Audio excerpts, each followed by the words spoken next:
তো আজকের দিনটা স্টার্ট হলো নিমকি আর চা দিয়ে। সকালবেলা এটা দিয়েই ব্রেকফাস্টটা করেছি, ব্রেকফাস্ট নয় হালকা ফুলকা একটু চা খেয়েছি। তারপর চলে এলাম সোজা ছাদের মধ্যে।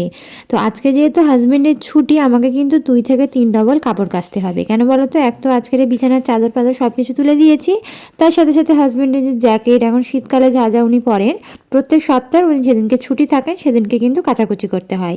তো নিচে থেকে আমি সব কিছু কেচে কুচে নিয়ে এসেছি, সাথে ওপরে এসে ওনার জ্যাকেটগুলো সব কিছু ভালোভাবে কেচে কুচে নিয়ে আবারও ছাদের মধ্যে রোদ্দুরে দিলাম। তাহলে অর্ধেক বেলা আমার জামা কাপড় কাচতেই চলে গেল।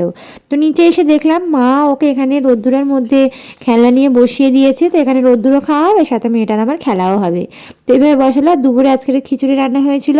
তো সন্ধ্যে 6টার সময় খুব তাড়াতাড়ি কিন্তু এই রেসিপিটা তোমরা পেয়ে যাবে, মানে কেমনভাবে কি বানানো হয়েছে যতটা পারবো তোমাদের সাথে শেয়ার করব। তো আজকে যেহেতু হাজবেন্ডের ছুটির দিন, হ্যাঁ সপ্তাহের একদিনই যেহেতু উনি দুপুরে খাওয়া দাওয়া করেন, তো সেদিনকে একটু স্পেশাল কিছু রান্না করা হয়।